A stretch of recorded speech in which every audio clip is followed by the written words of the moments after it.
Marc chapitre 2. Quelques jours après, Jésus revint à Capernaüm. On apprit qu'il était à la maison. Et il s'assembla un si grand nombre de personnes que l'espace devant la porte ne pouvait plus les contenir. Il leur annonçait la parole. Des gens vinrent à lui, amenant un paralytique porté par 4 hommes.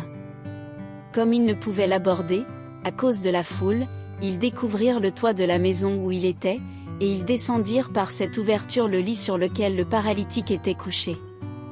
Jésus, voyant leur foi, dit au paralytique, « Mon enfant, tes péchés sont pardonnés. » Il y avait là quelques scribes, qui étaient assis, et qui se disaient au-dedans d'eux.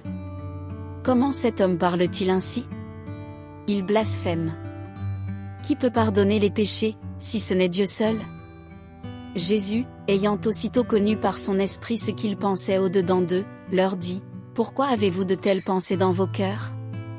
Lequel est le plus aisé, de dire au paralytique, « Tes péchés sont pardonnés », ou de dire, « Lève-toi, prends ton lit, et marche » Or, afin que vous sachiez que le Fils de l'homme a sur la terre le pouvoir de pardonner les péchés.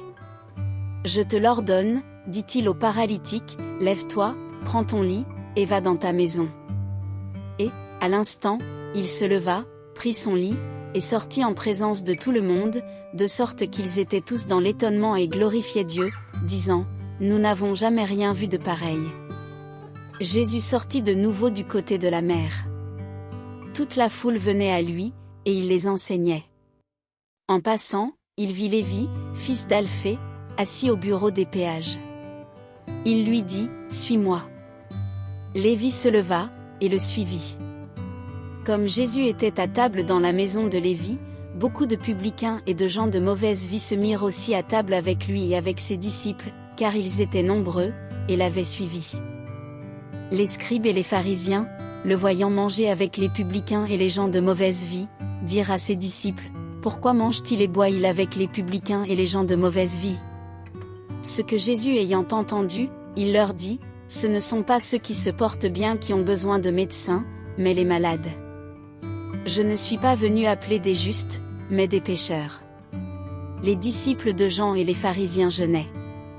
Ils vinrent dire à Jésus, « Pourquoi les disciples de Jean et ceux des pharisiens jeûnent-ils, tandis que tes disciples ne jeûnent point ?»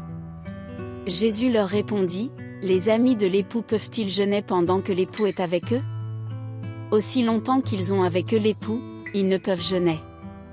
Les jours viendront où l'époux leur sera enlevé, et alors ils jeûneront en ce jour-là. Personne ne coud une pièce de drap neuf à un vieil habit, autrement, la pièce de drap neuf emporterait une partie du vieux, et la déchirure serait pire. Et personne ne met du vin nouveau dans de vieilles outres, autrement, le vin fait rompre les outres, et le vin et les outres sont perdus, mais il faut mettre le vin nouveau dans des outres neuves. » Il arriva, un jour de sabbat, que Jésus traversa des champs de blé. Ses disciples, chemin faisant, se mirent à arracher des épis.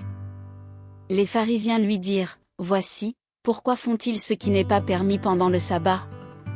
Jésus leur répondit, « N'avez-vous jamais lu ce que fit David, lorsqu'il fut dans la nécessité et qu'il eut faim, lui et ceux qui étaient avec lui?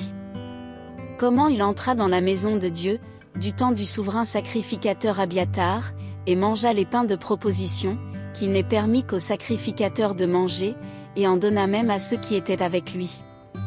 Puis il leur dit, le sabbat a été fait pour l'homme, et non l'homme pour le sabbat.